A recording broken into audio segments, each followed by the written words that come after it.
No, no, no, no, not. Having good villains in anime can really help the show, especially in cases like Naruto and Fullmetal Alchemist. The villains don't necessarily steal the show, but they really do enhance it. They give the main characters a reason to keep going, and they're really hateable. That's the best kind of villain. So let's just look at some of the best groups in anime. Claw from Mob Psycho is probably one of the best out there. I really can't imagine why anybody would hate this. The biggest downside of this is that we don't get to meet a lot of the characters for more than like 30 seconds. Now some have entire fight sequences, but a lot of them are just kind of there in the background, like this Goku looking girl or that like big guy. They just kind of disappear and they basically never show up in the third season. Kind of a tragedy, but they were still really lovable in the moment. The leader is probably one of the best parts, or that umbrella guy. All of them were very much so hateable and understanding. Overall, they didn't really explain a lot of their powers, but they had cool designs at least, so that's like a 6 or 7 out of 10. Again, without a lot of development for all of them, it's hard to love all of them, but considering each season's only 6 episodes, it's not like it matters that much. Squadra from Golden Wind. That's not how you say it, but that's how I pronounce it. Squadra. Now, this is basically a mini branch of the Italian mafia, and they broke away to rebel against the leader. It's pretty cool. Each one of them has extremely cool stands, except for the guy with the fishing rod that looks like a carrot. You fucking bitch, why you bully me? Everyone asking. Liquid one. All of them are incredibly cool, and honestly, together, they all could have killed the main cast. But it was stupid that they all went one by one, just dying. I think that they very easily could have killed them, considering that when they went one-on-one with anyone from the main group, they basically always won until they got backup. It is so ridiculous to me that they didn't just all go in together. They had nothing better to do than go kill these guys, and they just went one by one because they were all selfish. They so easily could have ended the part and probably killed the boss, honestly, considering how strong they were. But they didn't because they're stupid. That being said, I love all of their stands except for the fishing rod guy, and their character designs are all pretty cool. So like a 7 out of 10. Now, at first, I didn't really like them. They felt kind of edgy, kind of generic. I really didn't like Toga. She was just Toga.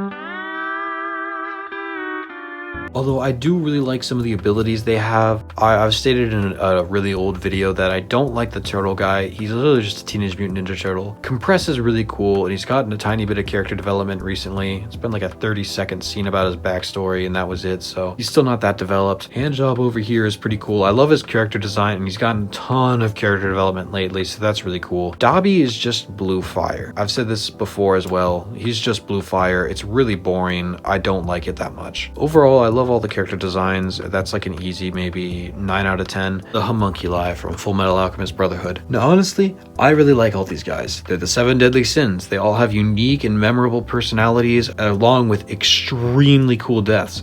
Each one of them is hard to kill because of their regenerative abilities, but unlike the demons, it's not instant and it's not overpowered. It takes time for all of them, and they can damage just as much as anybody else can. Along with that, they all have extremely unique abilities relating to their sin, and they all follow that very closely, and it makes them hard to kill but not unkillable. Their character designs are all cool, 9 out of 10 as well. The Phantom Troop. Now these guys are extremely overhyped. Everybody talks about them, how cool they are. It's really not that cool. We got edgy teen, we got pedophile, we got female, who's really only here for one reason.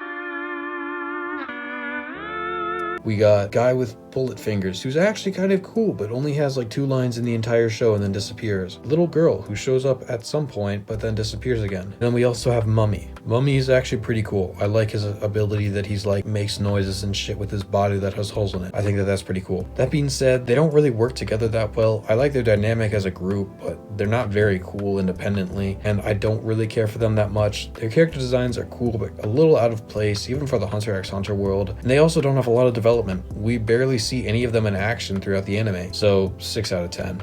And now the best for last, the Akatsuki. The Akatsuki are what I always think of when I think of a good villain. Every single one of them has development. Now, granted, some have less than others. That being said, all of them are shown to their fullest extent. We get to see all of their powers. They're not necessarily unkillable, but they're always extreme threats. You really have to use your brain to be able to fight one of these guys, especially characters like Hidan, who's actually immortal, but he still doesn't feel unkillable like the demons from Demon Slayer. We have characters like Itachi, who's kind of working from the outside inside, but we don't see that. We have characters like Pain, who is actually like 6 people all in one, and who's also leading the group group and one of the most powerful.